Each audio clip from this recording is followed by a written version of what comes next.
제가 가장 좋아하는 그 성경이 지난번에 몇 차례 말씀드렸듯이 사무엘기하고 그 다음에 열왕기하고 열왕기를 또다시 기술한 역대기입니다.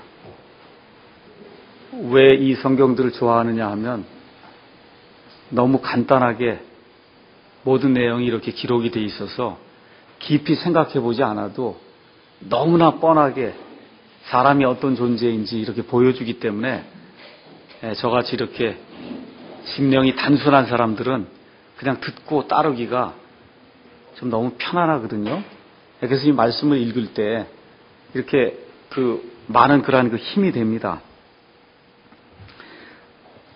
이 말씀을 읽으면서 특별히 이제 열왕기 상하를 이제 가서 이렇게 보시면은 여러 종류의 그런 왕들이 나오는데 여기 오늘 우리가 읽은 이 므낫세라고 하는 이 사람은 많은 성경 주석가들이 또 역사가들이 수수께끼 중에 수수께끼다 이렇게 이제 이야기하는 그런 사람이에요.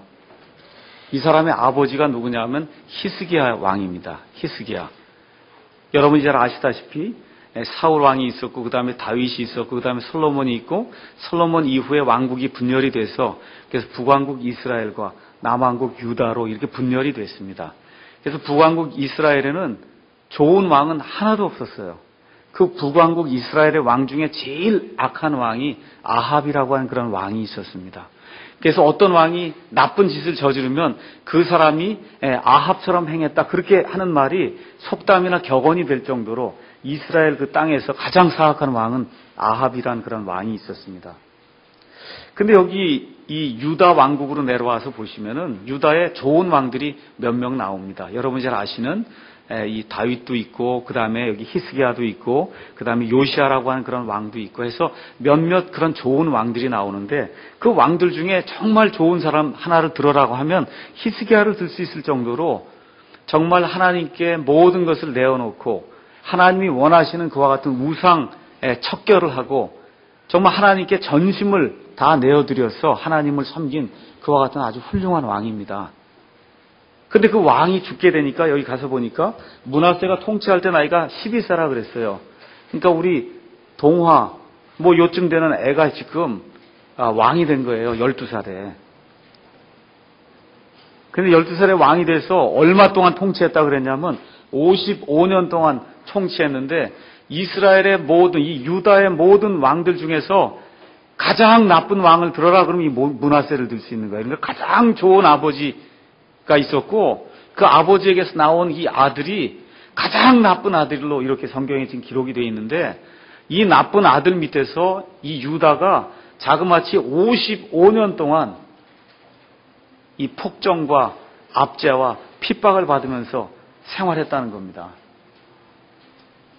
우리 1945년도에 이제 해방이 된 이후로 지금 우리 이북 땅이 지금까지 지금 어떻게 된 겁니까? 그러면 64년째입니까, 지금? 그렇죠?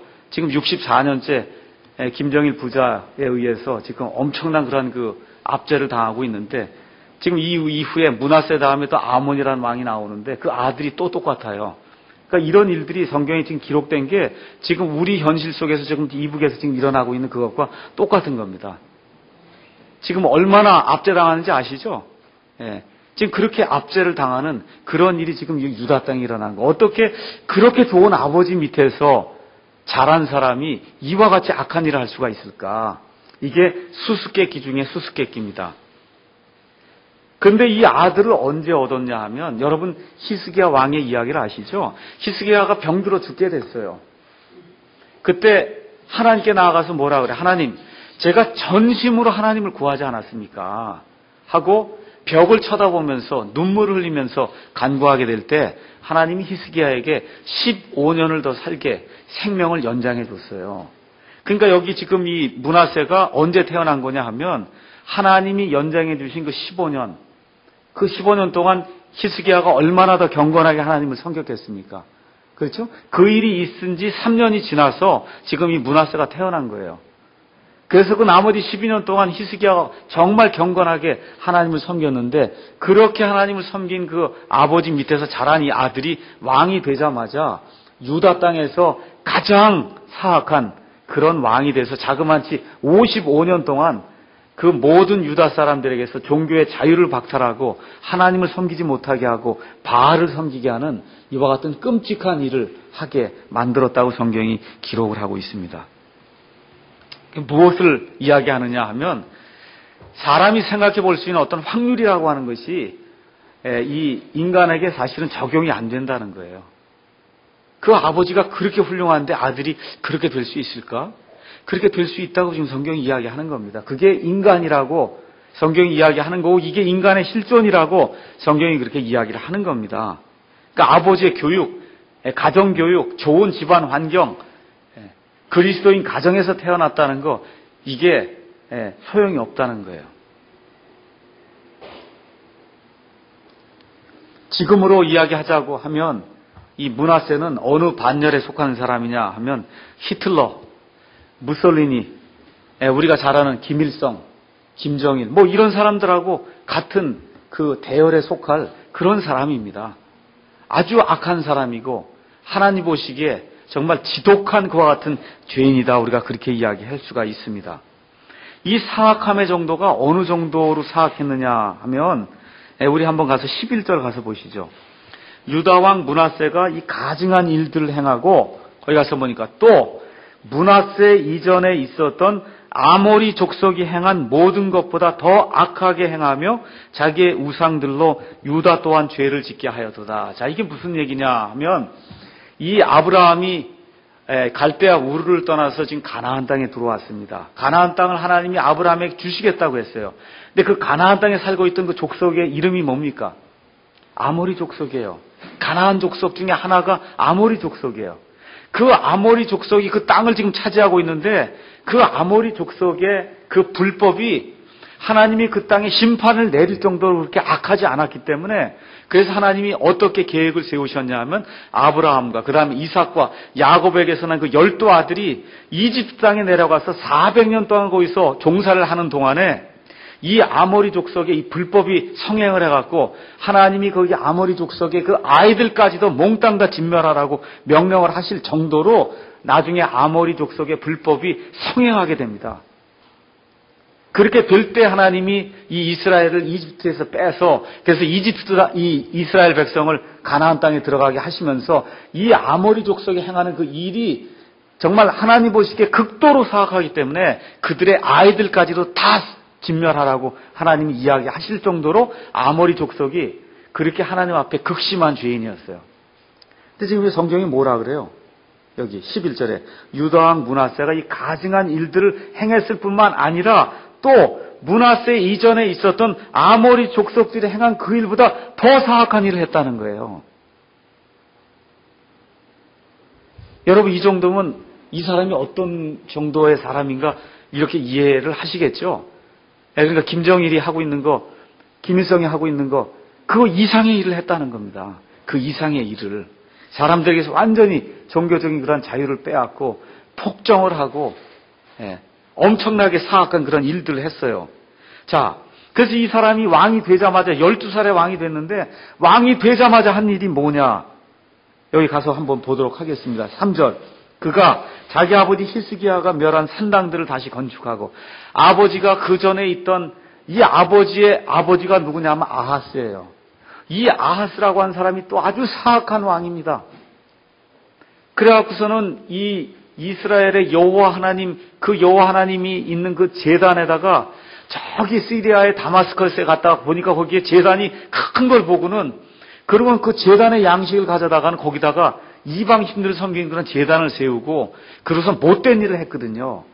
근데 그 다음에 아들 히스기야가 왕이 돼서는 자기 아버지가 행한 모든 일을 다 회파하고 모든 산당들을 다 회파하고 제단들을 다 갖다 멸하고 하는 그런 일을 했는데 이 므낫세가 12살짜리 조그만 아이가 왕이 되자마자 아버지가 멸해놓았던 그런 모든 것들을 다시 복원을 시키기 시작을 한 겁니다. 그래서 아버지가 배격하고 아버지가 회파시켰던 모든 것을 다시 복구하면서 하나님이 그렇게 미워하던 바알 숭배를 다시 이스라엘 땅에 복원을 시키기 시작했습니다. 그래서 거기 가서 보니까 뭐라고 되어 있냐면 3절에 산당들을 건축하고 그 다음에 바알의 제단들을 건축하고 여호와 하나님의 집에 제단들을 쌓았다는 거예요. 제단은 몇 개가 있어야 됩니까?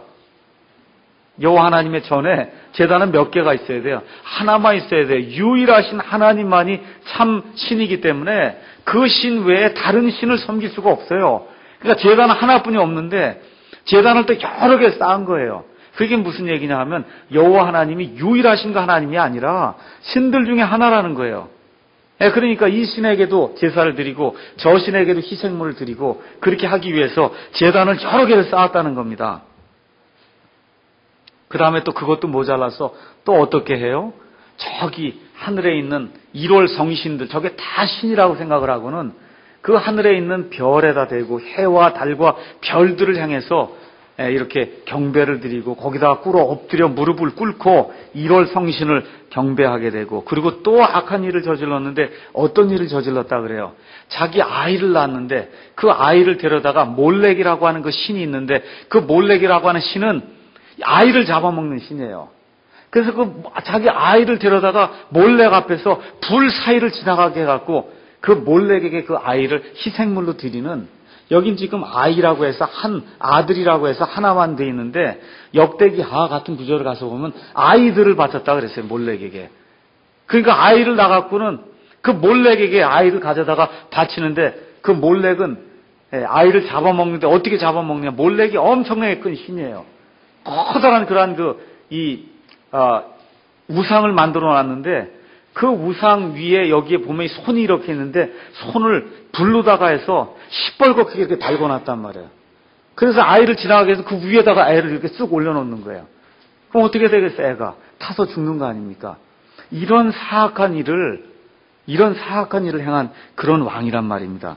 그것도 또 모자라서 또 어떻게 했어요? 6절, 여기 가서 보니까 6절 끝에 가서 보니까 부리는 영들과 마술사들과 관계를 맺었다는 거예요. 지금식으로 얘기하면 무당을 만나고 박수를 만나고 계룡산을 찾아가서 거기 가서 여러 가지 못된 그와 같은 영매들을 만나서 그 영매들하고 이야기를 하고 이게 어떻게 되냐 묻기도 하고 하는 그와 같은 엄청나게 사악한 그런 일들을 행했다는 겁니다. 여러분, 이게 가능할 것 같아요? 여러분 한번 생각해 보세요. 이게 다 누구의 자손이냐면 다윗의 자손입니다. 그렇죠? 다윗의 자손이에요. 하나님을 잘 따르던 그러한 경건한 그와 같은 그 가족의 일원이고, 그뿐만 아니라 그의 아버지는 이스라엘에서 가장 훌륭한 왕이요, 가장 경건한 왕이요, 좀 하나님을 가장 사랑한 그런 왕인데 이렇게 엄청난 일이 일어날 수 있다는 겁니다. 이걸 지금식으로 얘기하면 엄청나게 아버지가 근본주의자인데 보수주의 신앙을 갖고 있는데 아들이 엄청난 자유주의자가 생겼다는 거예요, 지금. 지금식의 우리 그 믿음의 그 형태로 얘기할 것 같으면 엄청나게 그냥 하여튼 근본주의 한다 그러고 보수주의를 한다 그러고 그렇게 지금 아버지가 열심히 하고 있는데 아들은 그 아주 그냥 반대로 가갖고 지금식으로 얘기하면 뉴에이지 추종하는 뉴에이저가 됐다는 거예요. 등산도 하러 돌아다니고. 요새 어제도 학교 가서 보니까 축제를 한다고 그러는데 그 등산도 대학생들에게 무료로 나눠준다 그러면서 책들을 나눠주고 그 앞에서 그러고 있더라고요. 그러니까 지금 그런 일들을 하는 아들이 됐다는 겁니다. 하나님 이걸 왜 기록해 놓으셨을까요? 인간의 본질이 이렇다는 거예요. 그러니까 저와 여러분이 선한 것처럼 이렇게 생각을 하지만 저와 여러분의 마음속에서 선하다는 겁니다. 하나님 보시기에는 문하세나 저나 아니면 여러분이나 거의 동일하다는 거예요. 정도의 차이가 있지 그 마음속에 가지고 있는 그 근본적인 그 악한 거는 똑같다는 겁니다. 그래서 지금 이렇게 기록해 놓으신 거예요. 하나님께서 이걸 통해서 무언가를 좀 깨닫는 것이 있어야 된다. 그래서 하나님이 어떤 일을 하셨냐, 하나님께서 어떤 일을 하셨냐 하면 대언자들을 보내셨다는 겁니다.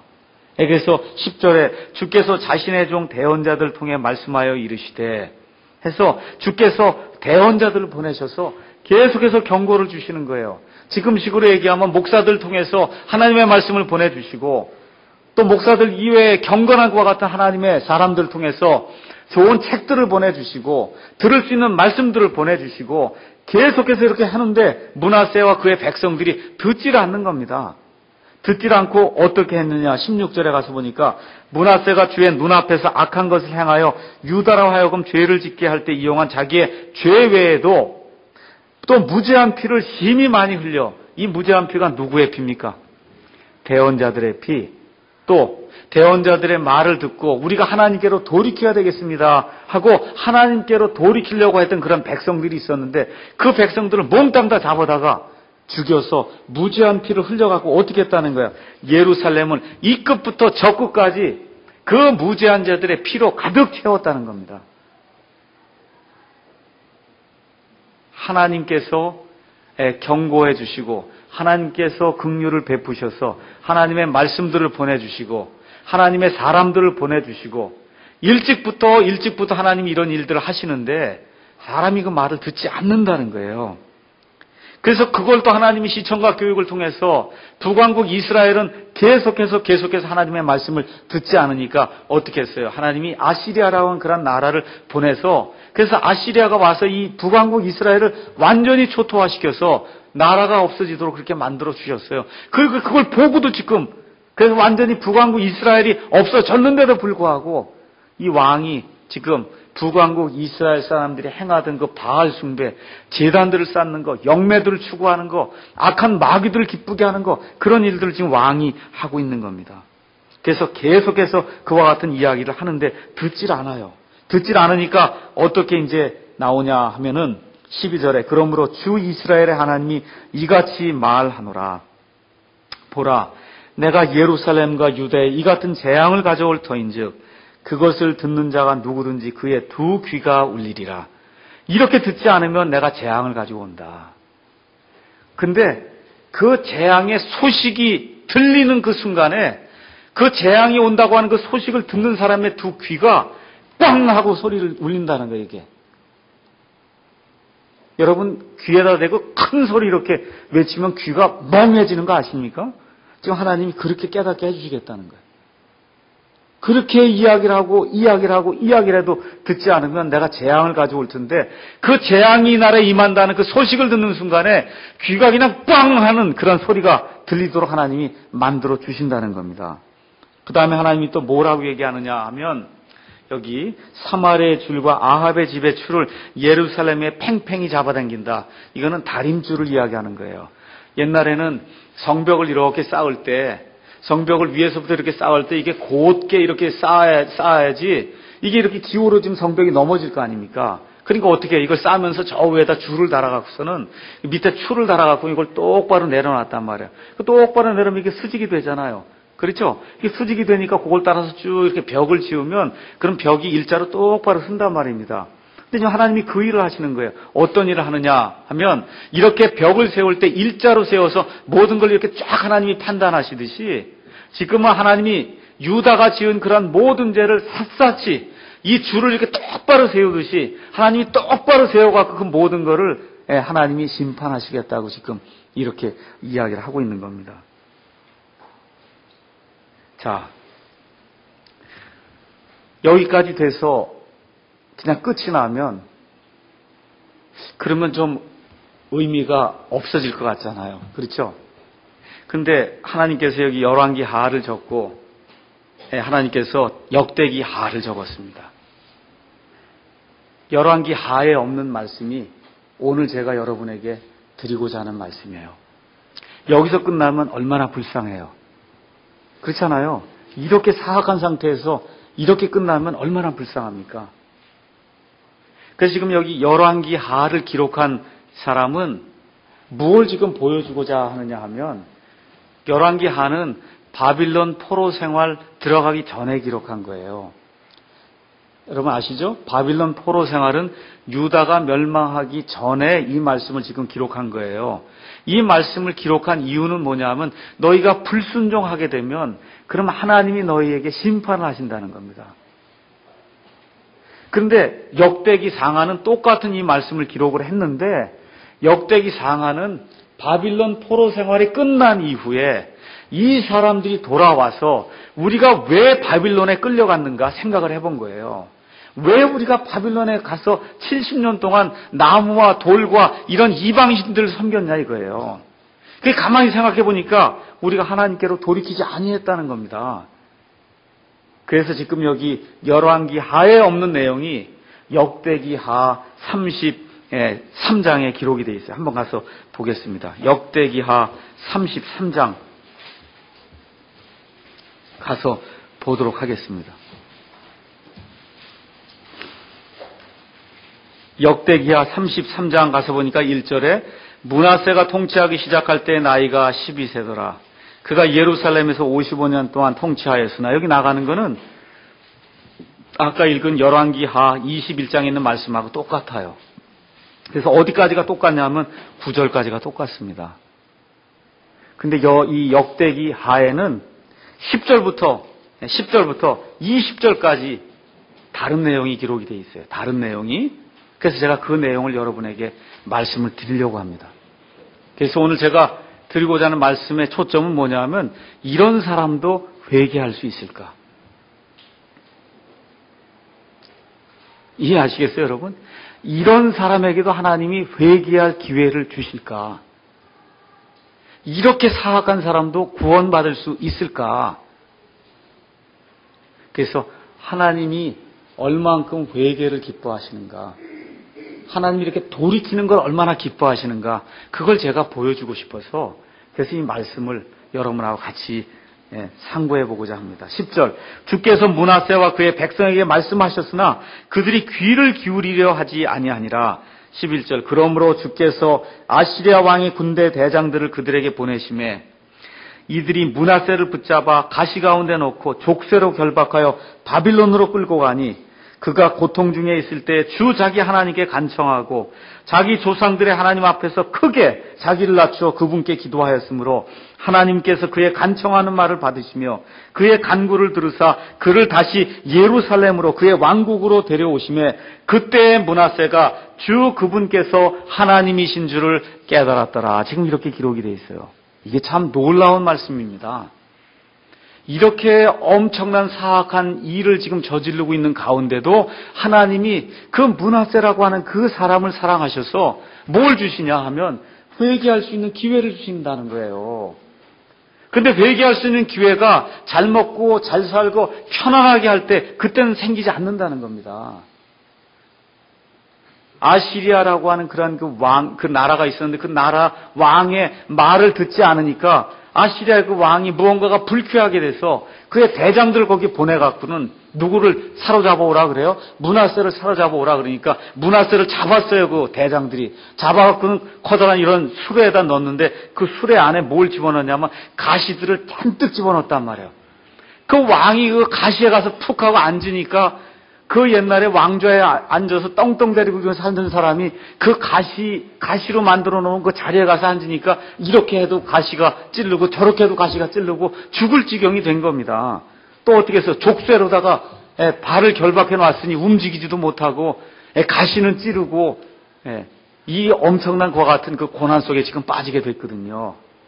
그랬더니 거기 뭐라 그래요? 12절에 그가 고통 중에 있을 때, 이렇게 하는데도 두 종류의 사람이 있다는 거예요. 한 종류의 사람은 이렇게 고통을 당할 때 하나님이 어디 있냐 그러고 하나님 원망하고 돌이키지 아니하고 계속해서 하나님께 불평불만하는 그런 종류의 사람이 있고, 이 므낫세는 그래도 자기 아버지의 그 말을 기억하고 아버지가 하나님을 섬겼던 것을 기억하고, 그리고는 어떻게 했어요? 돌이켰다는 거예요. 돌이켰다는 거예요. 여기 가서 한번 요거 그대로 접어두시고, 그 옆으로 가서 역대기하 28장 22절 보십시오. 역대기하 28장 22절.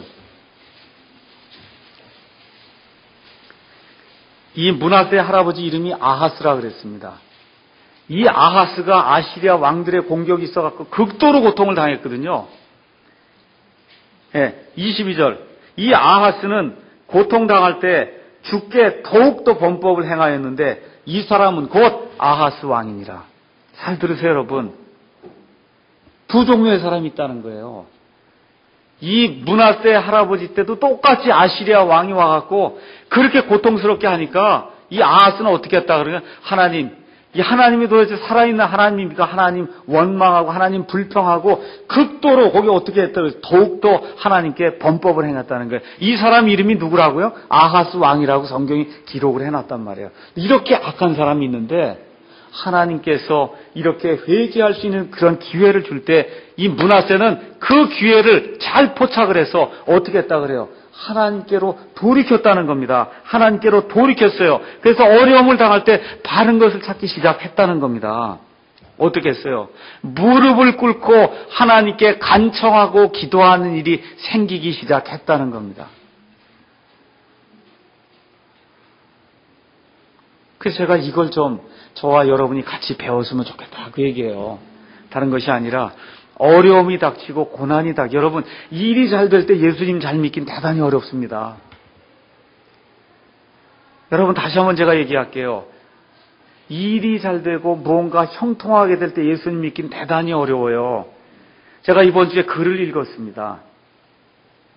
그 글의 저자가 이야기하는 것이 뭐냐 하면 자기가 남미 니카라구아 이런 데 반군이 일어나갖고 막 무고한 그런 양민들을 죽이고 그렇게 되니까 거기 고아가 생기고 과부가 생기고 엄청나게 그 비극이 일어나는 그런 상황 속에서 예수님을 믿는 사람들하고 미국이라고 하는 그런 나라에서 극도로 잘 사는 그런 나라에서 예수님을 믿는 사람들하고 자기가 둘을 이렇게 비교해놓고 가서 보니까 그 고난 속에 들어있는 그 니카라구아에 있는 그 사람들이 찾는 그 예수님 그 믿음이 훨씬 더 경건하고 진짜 살아계신 그 예수님을 여기 사람들이 추구하더라는 거예요. 레바논 전쟁이 일어나서 폐허덤에 가서 그 앉아있는데 거기 있는 그 기독교인들의 모습을 가서 보니까 거기 있는 그 사람들이 찾는 그 예수님이 진짜 살아계신 예수님이고 예수님 거기 사람들이 진지하게 추구하더라 그 얘기입니다. 제가 뭘 말씀을 드리느냐 하면 저와 여러분이 지금 살고 있는 이 시대가 형통함과 번영과 성공을 가져다 주는 시대예요. 여러분 가운데 밥 굶어서 지금 배가 아파 고파갖고 이렇게 우시는 분 있습니까? 이 안에? 집이 없어갖고 천막 이렇게 이어갖고 지금 살고 그런 분 지금 없잖아요. 그렇죠? 이게 예수 믿기가 어려운 때라는 거예요. 제가 말씀드리는 건. 그래서 가난해야만 예수 잘 믿는구나. 이렇게 제가 해서 가난으로 돌아가자. 그런 이야기 하려고 하는 것이 절대 아니고 제가 말씀드리고 하는 것은 이렇게 심신이 곤고한 때가 우리 가운데 임하게 되면 그때가 하나님이 우리를 기억하시는 때라는 겁니다. 이 기회를 잡아야지 이 기회를 놓치게 되면 기회가 다시는 안 온다는 거예요. 하나님의 인내에 한계가 있다는 겁니다. 근데 이 므낫세는 그거를 기회를 잘 포착을 했어요. 그럼 어떻게 했어요? 무릎을 꿇고 하나님께 간구하고 기도하기 시작했다는 겁니다. 그래서 성경은 고난과 고통의 유익에 대해서 우리에게 자꾸 이야기하는 겁니다. 그래서 다윗이 뭐라고 그래요? 시편 119편 71절에 고난당한 것이 내게 유익하오니 이로써 내가 주의 법규들을 배우게 되었나이다. 그래서 제가 제 자신을 이렇게 돌이켜 보면서 이게 고난당하기 좀 적어갖고 이게 사람이 되려면 아직 멀었구나. 이런 생각 좀 많이 합니다. 정말이에요. 정말 제가 군대도 해보질 않고 하여튼 좀 어려운 걸 좀 이렇게 겪으면서 살았어야 되는데 이런 걸 안 하다 보니까 이게 인생을 너무 쉽게 살아서 이렇게 하다 보니까 이게 고통과 고난과 이런 게 오면 이거 이기질 못하거든요. 그래서 우리가 할 수 있는 것은 간접 경험하는 수밖에 없어요. 성경을 통해서 간접 경험하는 겁니다. 자, 그래서 여기서 우리가 뭘 봐야 되느냐 하면 회개가 뭐냐 이거예요. 회개. 우는 게 회개가 아니라 그랬죠. 우는 게 회개가 아니다. 회개. 뭘 알아야 되냐? 하나님이 이 일에 간섭을 하시는 걸 깨달아야 돼요. 하나님이 이 일을 통해 내게 무언가를 해주시려고 이 일을 버리시는구나. 이렇게 깨달음이 없으면 어떻게 회개를 합니까? 그렇잖아요. 하나님의 간섭하심을 깨닫고 그 간섭해 주신 그 여호와 바로 그분이 하나님이시구나 하는 걸 깨달아 알아야 일단 회개가 된다는 겁니다. 두 번째, 그러면 어떻게 돼요? 그분을 그 하나님이 바로 내 하나님이 여기 지금 므낫세가 그랬잖아요. 그 하나님이 내 하나님이구나 하고 그 하나님을 인정을 해야 된다는 겁니다. 그러면 어떻게 해요? 납작부로 엎드려 하나님 앞에 무릎을 꿇는데 여기 뭐라고 기록이 되어 있습니까? 여기 12절에 자기 조상들의 하나님 앞에서 자기를 낮추어 이렇게 기록이 돼 있어요. 12절에. 뭐라고 기록이 돼 있어요? 자기 조상들의 하나님 앞에서 자기를 낮추었다 그렇게 기록이 돼 있습니까? 아니면 거기 앞에 뭐라고 기록이 돼 있어요? 크게 자기를 낮추었단 말이에요. 크게. 이게 중요한 거예요. 다른 거 없어요. 크게 자기를 낮춰야 돼요. 무릎을 꿇고 크게 자기를 낮추는 그런 일이 있어야 된다는 거예요. 내가 잘못했습니다. 내 죄악이 하나님 앞에 있습니다 하고 하나님 앞에 크게 자기를 낮추어야 된다. 그 얘기입니다. 그리고 뭘 구해요? 하나님 용서해 주십시오 하고 하나님의 용서와 하나님의 은혜를 간구하는 거. 그게 회개예요. 그게 회개. 므낫세가 지금 그 일을 했단 말이에요. 그 일을. 이런 회개가 하나님이 요구하는 참된 회개입니다. 그래서 하나님이 용서하지 못할 죄인은 없다는 거예요. 오늘 제가 말씀드리고자 하는 초점이에요. 이 므낫세 같이 이렇게 사악한 사람도 하나님이 회개할 기회를 주셔서 회개하게 만드신다는 거예요. 그럼 회개 두 양자의 작품이에요. 하나님이 회개할 기회를 안 주면 회개를 못 합니다. 그러니까 하나님이 기회를 주실 때 어떻게 해야 돼요? 사람이 그 기회를 받아들여서 하나님께 회개하고 나아갈 때 비로소 참된 회개가 이루어지는 거예요. 그러니까 우리 하나님이 함께 주실 때 이루어지는 거예요. 우리 회개가. 그때 사람이 의지적으로 반응하게 될 때 그때 참된 회개가 이루어지면서 하나님의 용서와 하나님의 긍휼이 사람에게 임한다는 겁니다. 내가 무슨 큰 죄를 졌냐 이렇게 생각하면 그 회개가 안 이루어집니다. 그게 세상에서 가장 교만한 사람이에요. 내가 무슨 큰 죄를 졌냐는 거예요. 그러니까 대개 예수 안 믿는 사람들의 특징이 뭐냐? 대개 착한 사람들이 예수 안 믿습니다. 마음이 착한 사람들, 남에게 해코지 별로 하지 않은 사람들, 내가 무슨 죄를 졌냐 이거예요. 이게 이렇게 생각이 되면 예수 못 믿어요. 그래서 가장 큰 죄가 뭐냐? 주인을 알아보지 못하는 죄가 가장 큰 죄예요. 여러분 개를 왜 사랑합니까? 개. 우리 조기현 형제님들 개를 키우시잖아요. 왜 개를 그렇게 좋아하세요? 주인을 좋아하니까 좋아하잖아요. 주인을 따르잖아요. 주인을. 개도 주인을 따르는데 사람이 자기 주인을 따르지 않으면 그게 얼마나 큰 죄입니까? 그래서 이사야서 1장 2절 3절에 소도 자기 주인을 안다는 거예요. 양도 자기 주인 알고 말도 자기 주인 아는데 내 백성은 자기 주인을 모른다는 겁니다. 그게 하나님이 보실 때 가장 큰 죄라는 겁니다. 무슨 죄가 더 큰 죄악이 있는 게 아니라 주인을 알지 못하는 죄가 가장 큰 죄라는 거예요. 므낫세가 뭘 깨달았어요? 내게 주인이 있구나 하는 사실을 그때 깨달아 아는 겁니다. 그래서 회개가 이루어지니까 33장 14절에서 18절에 회개의 증거가 이제 그렇게 해서 하나님이 은혜를 베풀어 줘갖고 므낫세가 자기 땅으로 다시 돌아와서 이제 통치를 또 하는데 이제 회개의 증거가 나타나기 시작했어요. 어떻게 했어요? 과거의 행적을 다 버리기 시작했습니다. 어떻게 했어요? 예루살렘과 도시들을 강화하기 시작했습니다. 그 다음에 계속 나옵니다. 그래서 외적이 침입하지 못하도록 그래서 이제 이 하나님의 것들을 보호하려면 외적이 침입하지 못하게 하도록 이제 도시들을 강화하기 시작했습니다. 우상과 제단들을 완전히 제거해버리기 시작했습니다. 그리고 성전을 청소하기 시작했습니다. 주님의 제단 하나만 남겨놓고 주님의 제단이 완전히 볼품없게 되어 있으니까 주님의 제단을 다시 중건하기 시작했습니다. 그리고 유다 백성에게 하나님만이 살아계신 분이니까 오직 그분만을 섬겨야 된다 하고 아주 일대 개혁을 므낫세가 일으키는 그와 같은 대목이 33장 14절에서부터 20절에 기록이 되어 있어요. 놀라운 일 아닙니까 여러분? 그렇죠? 이게 도저히 가능한 것 같아요? 근데 가능하다고 지금 성경이 얘기하거든요.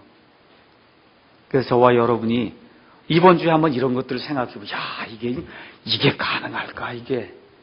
이것도 인간 실존의 문제입니다, 이게. 이게 인간이기 때문에 이런 문제가 발생하는데, 이러한 약점에도 불구하고 하나님이 저와 여러분을 사랑해 주신다는 거예요.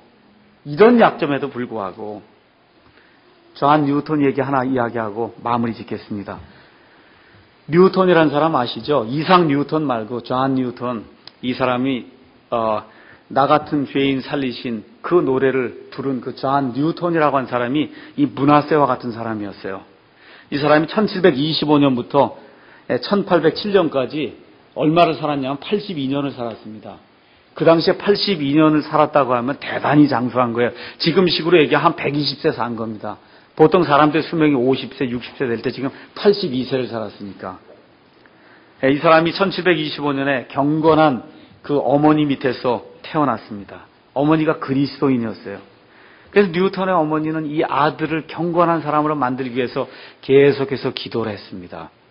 근데 이 어머니가 이 아들을 목사로 키워야 되겠다 하고 이제 마음에 작정을 하고 이렇게 키우는데 6살 때 이 어머니가 하나님의 부르심을 받아서 소천하게 됐습니다.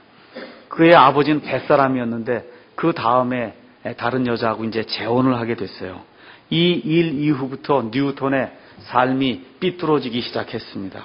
그래서 11살 때부터 아버지가 노예선의 선장 역할을 했기 때문에 노예선을 타기 시작했습니다.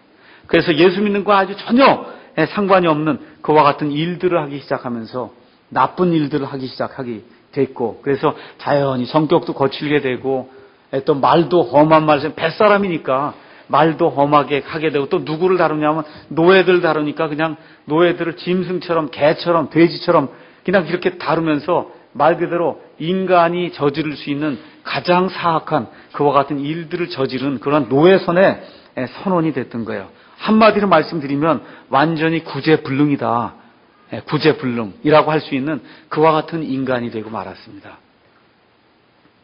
그런데 23살 때 여기 므낫세에게 임했던 그런 극적인 일이 이 뉴턴이라고 한 사람에게 임하게 됐습니다. 노예 무역을 끝내고 노예들 데리고 바다를 이제 항해하면서 오는 가운데 엄청나게 큰 폭풍우를 만나서 이젠 이게 사람의 힘으로는 살아날 수 없는 그런 지경에 빠지게 됐습니다. 그때 여기 므낫세가 했던 것처럼 똑같아요. 그때 자기의 인간의 문제가 무엇인가를 이 존 뉴턴이 깨닫게 됐어요. 그래서 크게 무릎을 꿇고는 하나님께 기도하기 시작했습니다. 하나님, 긍휼을 베풀어 주십시오. 제가 지금까지 악한 생활을 했습니다. 아버지, 저를 불쌍히 여겨주시기 바랍니다 하면서 1748년 5월 10일에 나이가 23살 때 하나님께 기도하는 그와 같은 엄청난 일이 이 존 뉴턴이라고 하는 사람에게 생기게 됐습니다. 그래서 그 이후로 그의 삶이 완전히 변화가 되기 시작했고, 그는 나중에 자신의 삶을 회고하면서 그날에 우리 주님께서 기고만장한 나를 끌어내리시고 깊은 물속에서 나를 구원하셨습니다 라고 하는 그와 같은 고백을 하게 되었습니다. 여러분과 제가 잘 알고 있는 어메이징 그레이스, 놀라운 하나님의 은혜, 나 같은 죄인 살리신 주 은혜 놀라와 잃었던 생명 찾았고 광명을 얻어내라고 하는 이런 찬송을 54세 때 이제 이 사람이 이제 짓게 됐거든요. 그는 이와 같은 그 찬송을 지은 이후에 아주 놀라운 말을 늘 이렇게 하고 다녔다고 합니다. 내가 다른 건 다 잊어버릴다 할지라도 내가 잊어버릴 수 없는 것 두 가지가 있습니다. 한 가지는 내가 과거에 극도로 사악한 죄인이었다는 사실. 내가 그거 잊어버릴 수가 없습니다.